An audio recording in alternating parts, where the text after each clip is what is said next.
না, আমি বাড়ি যাব না, আমি যাব না। এ কি কথা, কেন যাবে না? আমার খুব খিদে পেয়েছে, আমি খাবো, আমি রক্ত খাবো, মানুষের মাংস খাবো।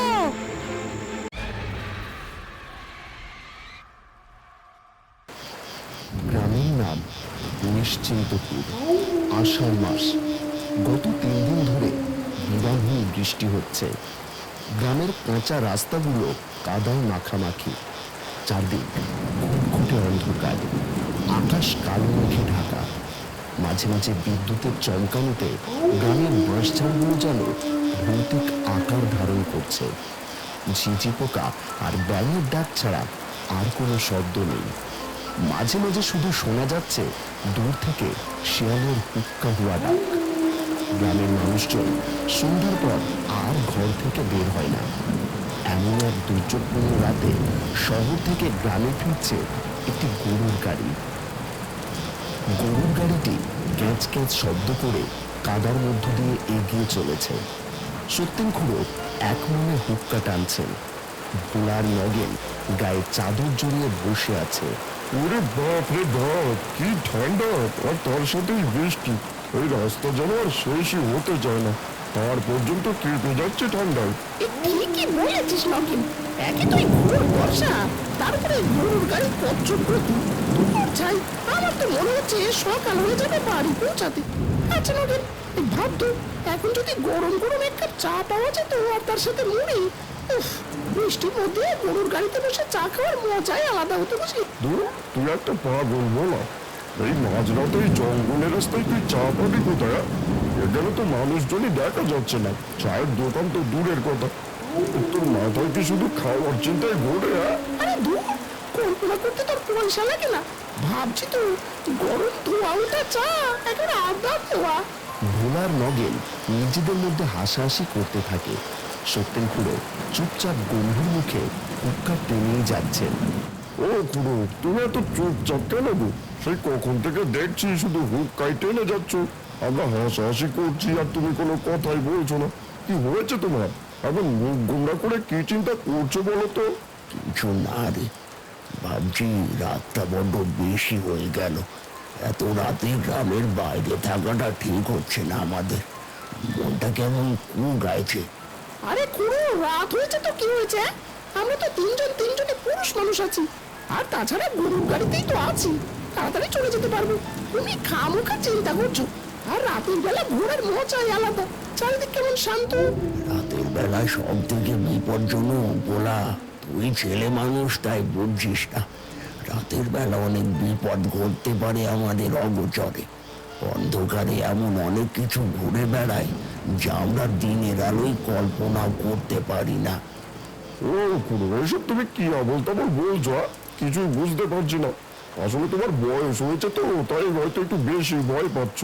আমি আবল তাবল বলছি না রে নগেন, তোরা আবল তাবল শুনছিস বুঝলি। আমি যা বলি অভিজ্ঞতা থেকেই বলি, সত্যি বলি। এই মাঝরাত, এই অন্ধকার, এগুলো স্বাভাবিক নয়। কি সত্যি বলো খুড়ো, এই মাঝরাতে কি হয় বলো তো তোমাদের? তোরা যখন শুনতে চাইছিস তাহলে তোদের বলি শোন। এটা আমার এক ভাগ্নির ঘটনা। আমার ভাগ্নি তমরা আর তার বর বিশু আর তাদের ছোট্ট মেয়ে মিমি। ওরা দূরের এক গ্রামে পুরো পরিবার সহ বসবাস করত। ওদের জীবনযাপন খুবই ভালো চলছিল, হাসি খুশি সংসার। কিন্তু তারপর হঠাৎ একদিন সব পাল্টে গেল। তবে কি হলো হঠাৎ? বলছি মন দিয়ে শোন। নদীর পাড়ে বাচ্চারা খেলাধুলা করছে।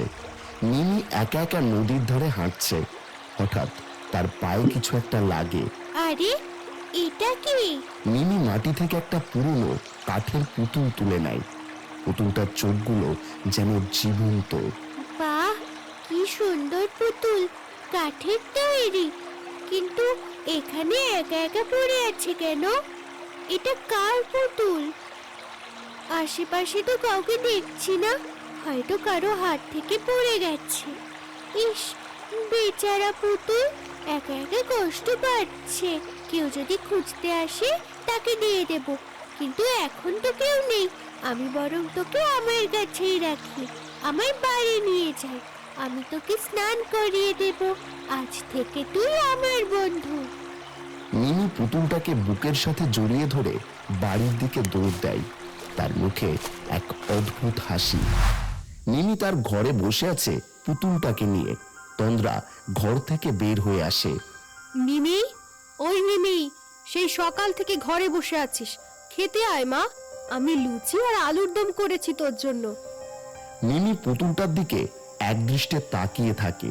মায়ের কথায় প্রথমে সাড়া দেয় না। কি রে, খেতে আয় বলছি, শরীর দুর্বল হয়ে যাবে তো।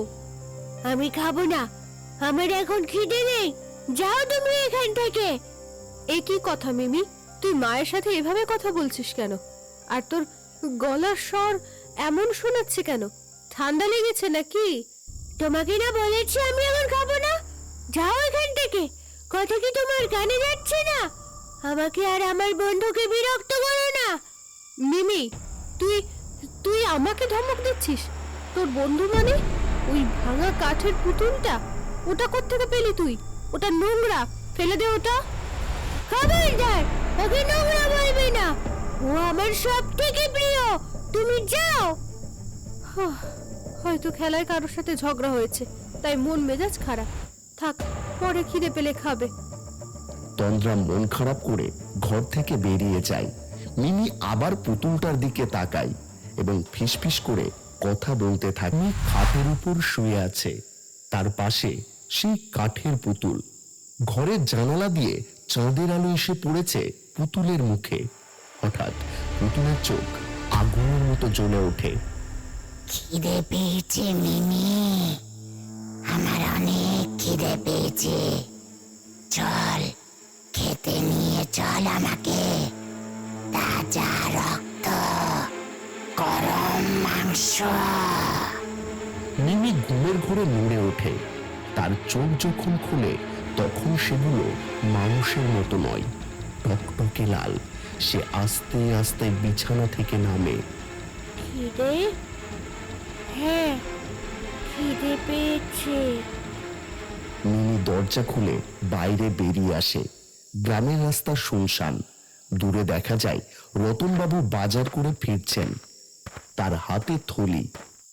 উফ, আজ ফিরতে বড্ড রাত হয়ে গেল। গিন্নি নিশ্চয়ই খুব রেগে আছে। হঠাৎ রতনবাবু দেখেন রাস্তার মাঝখানে একটা ছোট্ট মেয়ে বসে ফুঁপিয়ে ফুঁপিয়ে কাঁদছে। আরে, এত রাতে কে ওটা? মনে হচ্ছে কোনো বাচ্চা মেয়ে। এই যে খুকি, তুমি এখানে কি করছো এত রাতে? কাঁদছো কেন? তোমার বাড়ি কোথায়?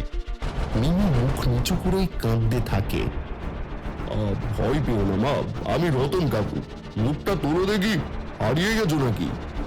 রতনবাবু মিমির মুখের উপর থেকে চুল সরিয়ে দেন। মিমি মুখ তোলে।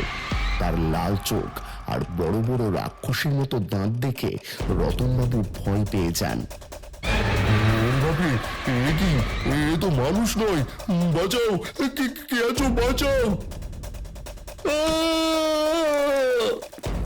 মিমি হিংস্র আক্রোশে রতনবাবুর উপর ঝাঁপিয়ে পড়ে, তার ঘাড় মটকে দেয় এবং পশুর মতো তার শরীর ছিঁড়ে খেতে শুরু করে।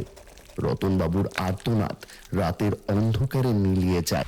গ্রামের মোড়ে লোকজনের ভিড়, সবাই আতঙ্কে আলোচনা করছে। দেখেছো লাশটার অবস্থা? হ্যাঁ, মনে হচ্ছে কোনো হিংস্র জানোয়ার একেবারে খুব লেখিয়েছে। কি নৃশংস! কিন্তু আমাদের এই গ্রামে বাঘ ভাল্লুক তো কোনোদিন ছিল না। এটা নিশ্চয়ই কোনো শিয়াল বা পাগলা কুকুরের কাজ।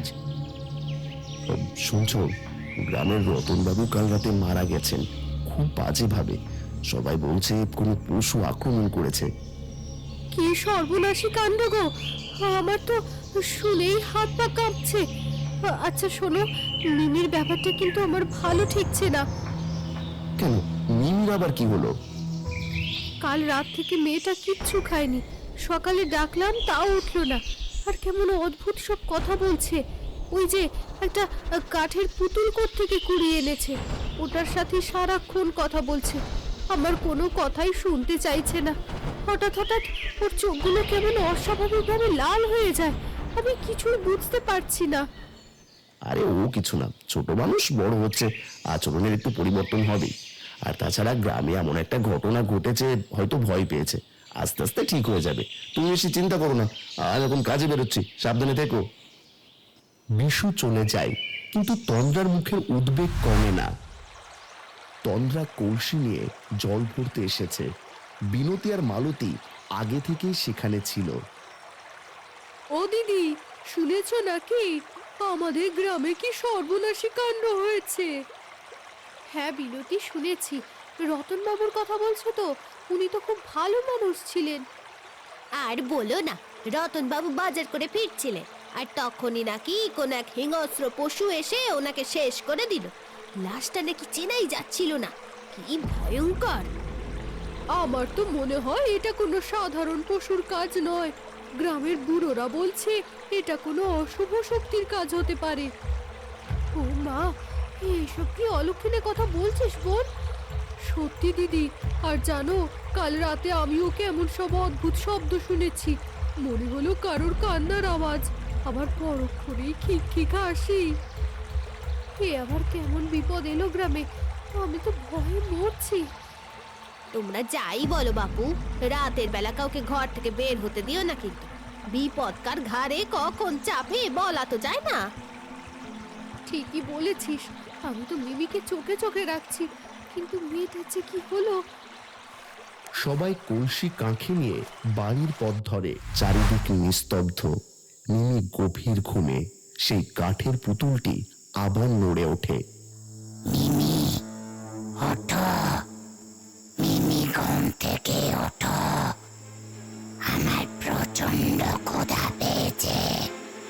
কালকের খাবারে আমার পেট ভরেনি, আমাকে খেতে নিয়ে চলো। আমি আরো রক্ত খাবো, মানুষের মাংস খাবো। চলো চলো চলো। মিমি ঝটকা দিয়ে উঠে বসে। তার চোখ দিয়ে যেন আগুন বের হচ্ছে। সে ধীরে ধীরে খাট থেকে নামে। মাংস! মিমি নিঃশব্দে দরজা খুলে অন্ধকারের মধ্যে মিলিয়ে যায়। বিনতি হাতে কলসি নিয়ে গজগজ করতে করতে পুকুর পাড়ের দিকে যাচ্ছে। মরণ দশা আমার! এতবার করে বললাম ওনাকে যে জল বেশি খরচ করো না, আমি রাতের বেলা বেরোতে পারবো না জল আনতে। আমার কোনো কথাই শুনলো না। বাপ ছেলে মিলে ইচ্ছে মতো জল নষ্ট করেছে। এখন কি আর করার, আমাকে এই অন্ধকারে জল আনতে যেতে হচ্ছে। বাপরে, কি অন্ধকার! হে উপরওয়ালা, রক্ষা করো, তুমি রক্ষা করো। তাড়াতাড়ি এক কলসি জল নিয়ে পালাই। জানি না সেই জন্তু আবার চলে আসে কিনা। হঠাৎ বিনতি কান্নার শব্দ পায়। সে থমকে দাঁড়ায়। এ কি, এত রাতে এই মাঝপথে কে কান্না করছে? দেখে তো মনে হচ্ছে একটা বাচ্চা মেয়ে। যাই, জিজ্ঞেস করে কি হয়েছে। বিনতি সাবধানে এগিয়ে যায়। মিমির সামনে গিয়ে দাঁড়ায়। ও মা, তুমি এখানে কি করছো? আরে, এ তো তন্দ্রা দিদির মেয়ে মিমি। ও মিমি, তুমি এখানে কি করছো মা? তুমি বাসায় যাওনি কেন? তোমার মা তোমাকে খুঁজছে না? এত রাতে ঘর থেকে বের হতে হয় না মা। বাইরে অনেক ভয়ঙ্কর জন্তু জানোয়ার আছে, কখন কি হয়ে যায়। চলো আমার সাথে চলো, আমি তোমাকে বাড়ি পৌঁছে দিই। তোমার মা তোমাকে নিয়ে অনেক চিন্তা করবে হয়তো। চলো। না, আমি বাড়ি যাব না, আমি যাব না। এ কি কথা, কেন যাবে না? আমার খুব খিদে পেয়েছে, আমি খাবো, আমি রক্ত খাবো, মানুষের মাংস খাবো। ও মা গো, ভূত ভূত! কোথায় যাস? আমার খিদে পেয়েছে। মিমি বিনতিকে মাটিতে ফেলে দেয় এবং তার গায়ের উপর উঠে বসে।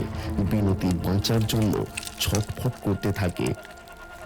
বাঁচাও, আমাকে কেউ বাঁচাও! মিমি আমাকে খেয়ে ফেললো। মিমি, আমাকে এভাবে খাস না, আমাকে ছেড়ে দে। আমি তো তোর কোনো ক্ষতি করিনি। বিনতির চিৎকার কিছুক্ষণের মধ্যেই থেমে যায়। অন্ধকারে শুধু মিমির চিবিয়ে খাওয়ার শব্দ শোনা যায়। তন্দ্রা ও বিশুর ঘরে থমথমে পরিবেশ। বাইরে গ্রামের মানুষ বিনতির মৃত্যুর খবরে হইচই করছে। তুমি তুমি এখনো আমার কথায় পাত্তা দিচ্ছ না কেন? আমি তোমাকে বারবার বলছি, আজ 3টে দিন হয়ে গেল মেয়েটা না জল খাচ্ছে না খাবার খাচ্ছে। আমি ওকে কত জোর করলাম, উল্টে আমাকে খুব বাজেভাবে অপমান করে মিমি। আমার কোনো কথাই শোনে না, কোনো কিছু বললেই তার চোখ লাল হয়ে যায়। হ্যাঁ, আমিও বিষয়টা এড়িয়ে চলছিলাম। ভাবছিলাম মেয়েটা বড় হচ্ছে, তাই হয়তো মেজাজ দেখাচ্ছে, কিন্তু এইসব বিষয় তো একেবারে মেনে নেওয়া যাচ্ছে না। তুমি তো শুনেছো তাই না, বিনতি কাল রাতে মারা গেছে, ঠিক রতন বাবুর মতো করে। হ্যাঁ শুনেছি, গ্রামের সবাই বলছে কোনো এক ভয়ঙ্কর প্রাণীর প্রকোপ হয়েছে, কিন্তু আমার কেন জানি না এখন খুব ভয় হচ্ছে তন্দ্রা, আমাদের মেয়ের জন্য। কি বলতে চাও তুমি? আমি কিছু বুঝতে পারছি না। দাঁড়াও, আমি একবার মিমির সাথে কথা বলছি। মিমি, মামার তুই কিছু খাবি না? দেখ, আমি তোর জন্য নতুন নতুন খেলনার চকলেট নিয়ে এসেছি, খাবি না মা? এই দেখ কত সুন্দর পুতুল এনেছি। আমি কোনো চকলেট খাবো না। আমি কি বাচ্চা নাকি যে চকলেট খাবো? আমার কোনো পুতুল লাগবে না। আমার একটা পুতুল আছে, শুধু এই কাঠের পুতুল। এটা আমার সব থেকে প্রিয় পুতুল। তুমি যাও এখান থেকে। মিমি, আমি তোর বাবা, এভাবে কথা বলছিস কেন? আমাকে বিরক্ত করো না। আমাকে বিরক্ত করলে তোমাদের কাউকেই ছাড়বো না আমি। বেরো। আমার মেয়েটার কি হয়ে গেল গো? আমি কিছুই বুঝতে পারছি না। এটা তো আমার মেয়ে নয়, এটা অন্য কেউ। তুমি কোনো একটা ব্যবস্থা করো।